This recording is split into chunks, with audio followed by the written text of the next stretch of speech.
Renversé par un coup d'État militaire, le rêve absurde d'Alpha Condé de revenir au pouvoir. Le vieillard d'Alpha Condé est vraiment dans le déni total. Renversé par un coup d'État militaire mené par le colonel Mamadi Doumbouya le 5 septembre 2021, il a cependant été autorisé à aller se soigner à Abu Dhabi, aux Émirats arabes unis, le 17 janvier 2022, et ce séjour médical ne devait durer qu'un mois. Mais voilà 2 mois qu'il se trouve dans ce pays et ne manifeste aucunement l'intention de retourner se mettre à la disposition des nouvelles autorités guinéennes, comme il s'y était engagé et comme la CEDEAO l'avait garanti. Puis, confortablement installé dans un hôtel émirati, l'ancien président guinéen âgé de 84 ans depuis le 4 mars dernier complote pour revenir au pouvoir. Il mise toute sa stratégie sur un soulèvement populaire qui renversera la junte militaire afin de récupérer le pouvoir et revenir s'installer au palais de Sékou Toureya. Quelle hérésie hallucinatoire. Son analyse se base sur la cherté de la vie qui, pense-t-il, sera l'élément déclencheur des émeutes qui pourraient chasser du pouvoir Mamadi Doumbouya et les membres du Comité national du Rassemblement pour le développement, CNRD. Mais il y a un hic. Comment revenir au pouvoir quand on sait que son parti politique, le Rassemblement du peuple de Guinée Arc-en-Ciel, RPG-AEC, est en lambeaux, victime d'une crise aiguë de leadership et que ses anciens adversaires politiques, Cellou Dalein Diallo et Sidia Touré, sont libres de leurs mouvements et se déploient sur le terrain. Ces derniers risquent de récupérer les bases du RPG-AEC, privés de leur chef historique. Sa solution est toute trouvée. Il faut créer la désunion au sein de l'opposition. Écoutons-le. Vous savez, il va y avoir des crises en Afrique. Avec, il faut que le parti soit en ordre de bataille, parce que en Guinée, ça va aller très mal. Parce que dans tous les autres pays, ça va aller très mal, mais pas seulement en Guinée, parce qu'il n'y a pas d'argent. Et tous les prix sont montés. Moi, j'ai déjà vu qu'en Côte d'Ivoire, il y a des problèmes. Et tous les prix vont monter en flèche. Mais c'est que vous ne suivez pas. Il faut suivre un peu. Il faut suivre un peu TV5, il faut suivre un peu la situation. Est-ce que quelque chose ne vous frappe pas? En place, pour éviter des divisions, il faut mettre en place une gestion collégiale. Pour éviter, parce que comme il y a, pour le moment, on a deux choses. Nous réunir et tirer les autres. Par exemple, Faya m'avait soutenu. Ensuite, à travers deux filles là, de l'AB, on peut gagner les gens de Sendo avec qui j'avais commencé à travailler. C'est-à-dire, il faut élargir et tirer le tapis sous Sendo. Il y a des gens qui peuvent nous aider pour ça, qui avaient commencé à travailler avec des gens de Sendo. Et il y a un centre de jeunes qui ne veulent pas le retourner chez lui et qui veulent le déstabiliser. Bon, s'il y a j'explique, tous ces gens sont avec nous. C'est une bonne partie de ces gens. Et je crois qu'il est très déçu parce que lui, il pensait que le changement allait les aimer. Et je crois que c'est eux qui vont se poser le plus à Doumbouya que nous. Nous avons appelé beaucoup d'attention pour les institutions collégiales parce qu'il faut qu'il y ait Kabyle, qu'il y ait Damaro, qu'il y ait Kassori. Il faut que l'ensemble des institutions collégiales pour éviter Jacques je m'en fous, Jacques ne représente rien, je m'en fous. Jacques ne représente rien. Jacques ne pèse pas chose. Jacques peut être contré pas facilement par le chose. Les autres là. Celui, c'est le côté mandingue. On peut le penser rapidement. Toumani est à fond. Toumani et les autres là contrôlent le côté des choses. Et Zakaria, on a Sangare et autres là qui peuvent le contrôler. Zakaria ne représente rien. On a été organisé la famille. Chose a été chassée de Séguin. La même chose. Bon, Platine n'a pas bougé. Non, on a le parti de gagner une partie. Parce que les gens de Soum maintenant, c'est eux qui vont être les principaux opposants à la chose. Mais il faut dire aussi que franchement, élection collégiale pour qu'en attendant, parce qu'il ne faut pas diviser maintenant. Il faut créer, c'est-à-dire, il faut permettre que les jeunes qui sont pour quelque chose, qui sont pour Khalil se retrouvent, il faut une élection collégiale avec ces choses, Kassori, Kabyle, quelques personnes, une élection collégiale, qui sont plusieurs dans Maro, et puis, choses, non, Khalil, Kassori, Amolo, il voit un peu. Il voit souvent. D'abord, je ne connais pas les fasting. Enfin,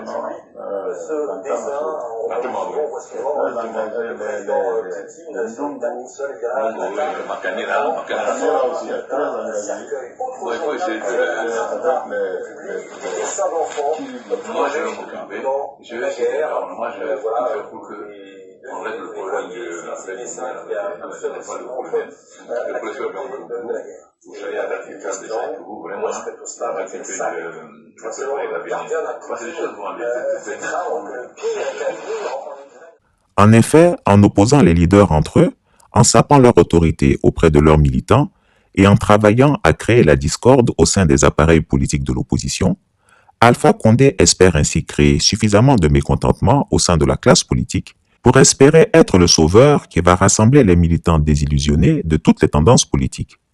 Pour cela, il révèle que ses lieutenants sont déjà à l'œuvre en train de travailler à semer la zizanie chez ses adversaires en débauchant leurs cadres, en visant les communautés mandingues au sein des différents partis politiques de l'opposition, afin de les attacher à lui au nom de la solidarité tribale. Toutefois, comme il sait que le repli tribal ne sera pas suffisant, il veut débaucher au sein de la communauté Peul qui s'est montrée profondément solidaire de son fils Cellou Dalein Diallo, malgré toutes les vicissitudes que ce dernier a traversées. Alors, il révèle qu'il a débauché 2 fils de l'abbé, la région Peul de Guinée. Ceux-ci ont pour mission de torpiller Cellou Dalein Diallo auprès des populations et les convertir à la doctrine d'Alpha Condé. Sa stratégie est claire et sans équivoque. Pour le moment, on a 2 choses. Nous réunir et tuer les autres, déclare-t-il sans hésitation. Tuer les autres, c'est les affaiblir et les mettre à la merci de la junte militaire guinéenne, tout en fragilisant leur base par le dénigrement et le débauchage. Son grand rêve, c'est un affrontement frontal dans la rue entre la junte et le chef de file de l'opposition, Cellou Dalein Diallo, qui se terminera indubitablement par l'écrasement de cet opposant et de ses partisans dans un inévitable bain de sang. Sans Diallo, sans Touré, il ne restera que Condé comme espoir pour le peuple. C'est du tout Alpha Condé. Au sein de son parti, il ne fait pas autre chose que diviser pour régner. Il avait reçu à Abu Dhabi son premier ministre, Ibrahim Kassory Fofana, à qui il avait remis une lettre manuscrite le désignant à la tête d'un comité de transition pour diriger le RPG-AEC jusqu'à un congrès extraordinaire chargé de désigner le nouveau président du parti. Dans cet audio, il ne confirme pas Kassory Fofana comme président par intérim, mais parle plutôt d'une gestion collégiale du parti, ce qui suppose soit un présidium, soit un comité de transition dont les décisions seront prises à l'unanimité. Ce disant, il met en difficulté Kassory Fofana, qu'il fait ainsi passer pour un menteur, ou pire, un falsificateur de l'écriture d'Alpha Condé. En vérité, le président déchu ne veut pas confier le parti à son premier ministre, car il veut toujours tirer les ficelles depuis Abu Dhabi. Alpha Condé ne désespère pas de revenir au pouvoir et ne veut pas confier la direction de son parti à quelqu'un d'autre que lui-même. C'est le Alpha Condé, spécialiste des entourloupes et des coups fourrés, y compris dans son propre camp, qui se révèle une fois de plus. Mais le coup d'État et l'exil lui ont fait perdre le sens des réalités. Il est encore accroché à ses illusions d'ultime recours et de père de la nation, vers qui tout le monde se retourne en cas de crise. Il oublie qu'il a massacré des Guinéens en masse pour avoir un 3e mandat et que sa gestion autoritaire et dictatoriale sont les causes principales du putsch qu'il a chassé du pouvoir. Après avoir laissé percer au grand jour ses intentions et son rêve démesuré de revenir au pouvoir, on se demande si Alpha Condé aura encore le courage de revenir en Guinée pour affronter la justice. Et en la matière, il a un dossier long comme le bras. En effet, trop de scandales de corruption, de vol, de détournement de deniers publics l'attendent à Conakry. Une fois de plus, le colonel Doumbouya a joué de naïveté, lui qui s'est laissé convaincre par Alassane Ouattara et le machin de la CEDEAO d'accorder de la mansuétude à Alpha Condé, se portant garant de son retour après ses soins.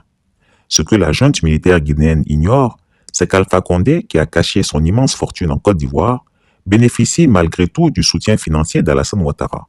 C'est chaque semaine que par valise diplomatique, des billets d'euros lui sont acheminés. Le parti politique d'Alpha Condé est aussi financé à partir d'Abidjan. Mais le problème ici, c'est que le colonel Mamadi Doumbouya est devenu sourd et réfractaire au conseil. Lui aussi, à peine installé, croit tout connaître. Il commence à donner des signes de suffisance et d'arrogance, et c'est ce qui va le perdre. Dès le début, Chris Yapi l'a soutenu, mais au fur et à mesure, constate certains manquements. C'est le lieu pour moi de l'interpeller pour qu'il rectifie le tir. Il ne faut pas qu'il se laisse bercer par les chants de la flatterie, car en effet, un matin, il se fera surprendre et son coup d'État aura fait long feu.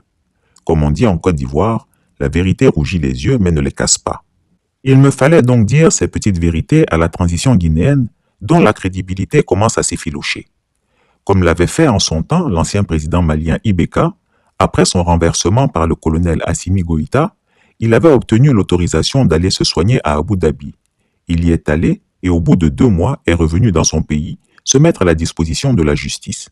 On attend de voir ce que fera Alpha Condé après ces révélations. Je